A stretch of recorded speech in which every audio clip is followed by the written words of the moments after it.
How's it going, everyone? It's Ben Foggins Media Corner back again with a brand new video for today.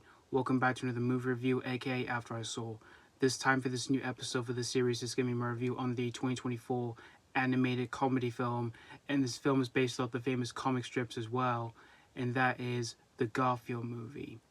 This film was directed by Dindal, director of films such as Cats Don't Dance, The Emperor's New Groove, and Chicken Little.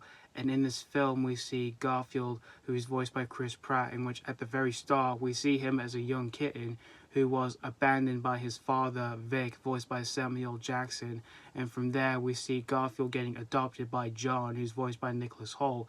And after all that, Garfield is having the best time of his life until years later, he reunites with his father, who asks him to join him to go on this heist, in which this heist is that they have to go to this farm to steal certain amounts of milk so they can give it to this evil cat named Jinx, voiced by Waddingham. So that's pretty much the story of the Garfield movie. Now, I am a fan of Garfield myself. I used to read the comic strips when I was a kid, and I do think the comic strips are classics. And as for my experience with the movies, I did used to watch the Bill Murray movies a lot when I was a kid, but ever since I've gotten older, they haven't really aged well or anything, but I personally don't hate those movies, even though I do see where the criticisms land with both of those movies, even though, again, I don't hate those movies. And as for the direct-to-video animated movies, I wasn't really a fan of any of those movies whatsoever. So when I heard we were getting a newer version of Garfield that was going to be made for the big screen, and it was going to be fully animated, I was really excited to see what they were going to go for. And when I heard that Chris Pratt was going to be the voice of Garfield, I was pretty curious to see what he was going to do for portraying this famous fat cat that we all know and love from the comic strips. And this film came out on the 24th of May of this year, which I didn't see this film on opening day because it came out along with Furiosa, which I went to see that film first. And so the next day after I saw that, I went to see this film next. And I did see this on my job for free with a fair amount of people in the screen that I was in. There was a fair amount of adults and children in the screen that I was in for seeing this movie at my job. And after seeing this whole movie here, I would definitely say that this film is definitely better than the previous movies that we've had of Garfield, but I wouldn't necessarily say this film was absolutely great because I was disappointed with this movie a bit, but I personally didn't hate this movie overall. I thought this film was just overall just decent here. For Chris Pratt's voice work as Garfield in this movie, I thought he did a fine job in this movie, even though there are times where I felt his voice was less convincing, but still though he wasn't too bad for the most part here. But as for the other actors who portrayed Garfield in the past, like Frank Walker, who voiced Garfield in various Garfield media stuff, he was pretty convincing in some of the stuff he has done before as Garfield in the past. And as for Bill Murray, who voiced Garfield in the live-action movies, I actually thought he wasn't too bad in those films. I actually found him pretty convincing in those two films. But again, Chris Pratt, he did a fine job as Garfield in this movie. And as for the other actors in the film, like you've got Samuel Jackson as his father, Vic, he was solid in the movie, as well as with Nicholas Hoult, who voices John in the movie. And as for everyone else in the film, they were all pretty solid for the most part here. And yeah, they were also pretty fun as well for voicing some of the other characters who were in this movie here.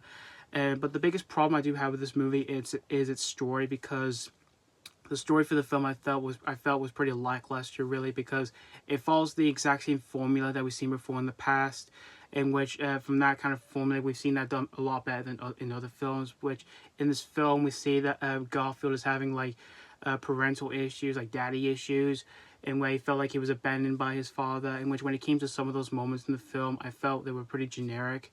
Even though there are times where the film does have a few heartfelt moments where it tries to make you feel connected to those moments, in which I felt some of those moments were actually kind of heartfelt. And yeah, they kind of worked out pretty well in the right place at the right time. Like when we get to see like how Garfield was adopted by John, which for that I thought was cute. But another biggest issue I do have with the film is that it just lacks a charm from the comic strips. Like, we don't get to see like the whole like misadventures like from the comics of like when we see like how Garfield, Odie, and John find themselves in the amount of chaos they always find themselves into. And speaking of the character of John, he barely does anything in the movie, which I found that very disappointing. Like, there are times the film does cut back to him once in a while when we see him trying to find his pets, and they just don't really go anywhere else, which I found that very disappointing.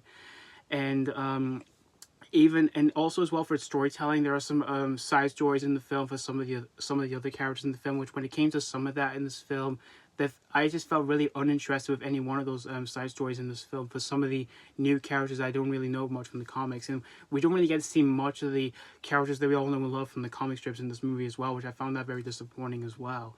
And when it comes to the gags in the film for me were kind of mixed, because there were a few of them that were chuckle worthy, but there were a few in the film there's one they used the most of, and I kind of felt got way too old very fast once the film just goes back and forth with the same gag that they used for in the film. And as for its animation, the animation for the most part I thought was very well replicated for being exactly like the comic strips, for like the way the characters look as well as like the facial expressions, which I thought all that was really well done here.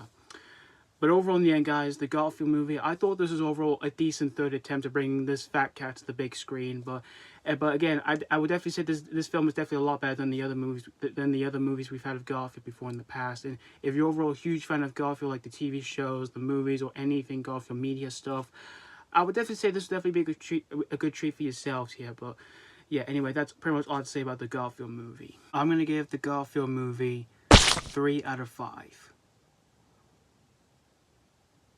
Again, as I mentioned before, I thought this movie was overall a decent third attempt to bring Garfield to the big screen. And while there were a few things I did find myself enjoying for the most part, but for everything else that was surrounding the whole film did leave me disappointed here.